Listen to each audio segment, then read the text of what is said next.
शेकाप संपल्याच्या हाकाट्या कितीही द्या, शेकाप पक्षाला राखेतनं फिनिक्स पक्षाप्रमाणे पुन्हा भरारी घ्यायची माहिती आहे. शिवसेनेच्या 2 शिवसेना झाल्या, काँग्रेसमधनं फुटलेल्या राष्ट्रवादीच्या 2 राष्ट्रवादी झाल्या. तसं शेकाप पक्षाचे 2 शेकापक्ष होणार नाहीत, हे भाजप आणि अन्य पक्षात जाऊ पाहणाऱ्या कार्यकर्त्यांनी लक्षात ठेवावं. शेका पक्षांच्या पक्ष बदलून सोबत मतदार जनाधार नसेल. पोलादपूरमधनं शेका पक्षाच्या जिल्हा परिषद सदस्य आणि पंचायत समितीचे सभापती निवडून आणण्याचं काम ह्या पिढीनं केलंय, जे आधीच्या शेका पक्षाच्या नेत्यांना जमलेलं नव्हतं. म्हणून ह्या संवाद मेळाव्याच्या शेवट पोलादपूरमध्येच मोठ्या संवाद मेळाव्यामध्ये होईल. यासाठी भाषण राखून ठेवतोय असं गर्भित इशारा मोरगिरीमधील संवाद मेळाव्यात भाई जयंत पाटील यांनी दिला. आणि यावेळी व्यासपीठावरती माजी आमदार बळीराम पाटील, आर्किटेक्ट अतुल म्हात्रे, महाराष्ट्र कामगार आघाडी प्रमुख प्रदीप नाईक, जिल्हा चिटणीस सुरेश खैरे, महिला आघाडी प्रमुख ॲडव्होकेट मानसी म्हात्रे, माजी राजिपा अध्यक्ष सुप्रिया पाटील, राजीमस बँकेचे संचालक एकनाथ गायकवाड, मोरगिरीचे माजी सरपंच जगन्नाथ वाडकर, सरपंच शरद जाधव, तालुका चिटणीस वैभव चांदे, समीर चिपळूणकर, मधुकर जाधव, मनोहर पार्टे, बापू जाधव तसंच शेका पक्ष कार्यकर्तेही उपस्थित होते.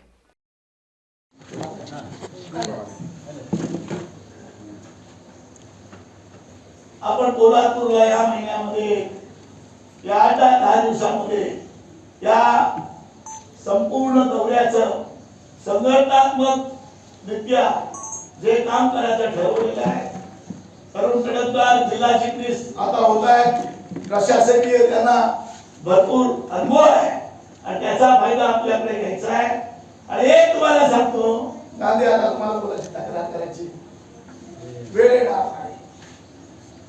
वर्षातून 4 वेळा जिल्हा चिटणीस या ठिकाणी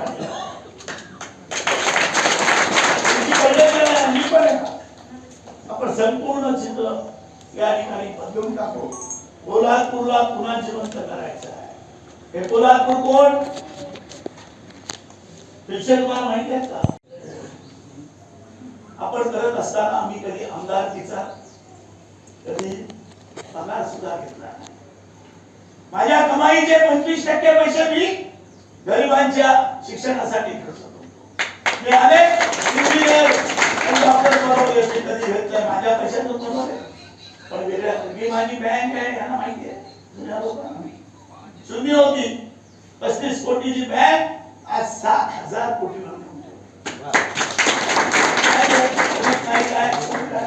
आमची बांधलेली गरिबाची आहे. तुम्ही बघता माझ्याकडे म्हणून मी तुम्हाला सांगतो,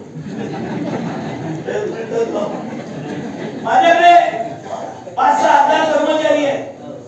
माझा स्वतःचा पोर्ट आहे, माझ्या स्वतःचा पोर्ट बिल्डिंगचा कारखाना आहे, माझा स्वतःचा पेपर आहे जो 100 वर्षाचा सुद्धा आहे. मी 4-5 व्यवसाय करतो आणि माझ्या कमाईचे 25% गरिबांसाठी देतो. कुठल्या एज्युकेशनसाठी आपणच करतो. तुम्ही कोणाबरोबर राहायचं हे ठरवलं पाहिजे. पुढारी झाले कोट घालतात, कोण कोट शिवून ठेवतो. आम्ही कधी आयुष्यात कोट घातला नाही. मला बघितलं कोट मध्ये कधी मुलाच्या नजरामध्ये पण कधी कोट घातला बघितलं तर तुम्हाला आमच्या पेहरावामध्ये फरक पडला का? कधी मी आहे तसंच आहे ना का नाही आहे? आपलं गाणं आताच मी धाब्यावर जेवलो, आपला घालला नाश्ता केला.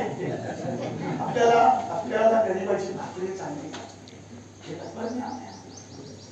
म्हणून आलो. तुम्ही किती वर्षाचे आहात मुळचे माहिती नाही.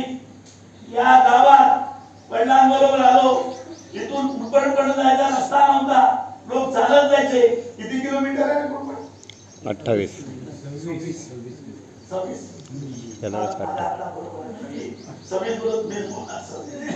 26 किलोमीटर. स्टँडिंग कमिटीची मीटिंग लावली वडिलांनी आमच्या. तुम्हाला काय माहिती आहे? स्टँडिंग कमिटी माहिती नाहीये. जिल्हा परिषद स्टँडिंग कमिटीची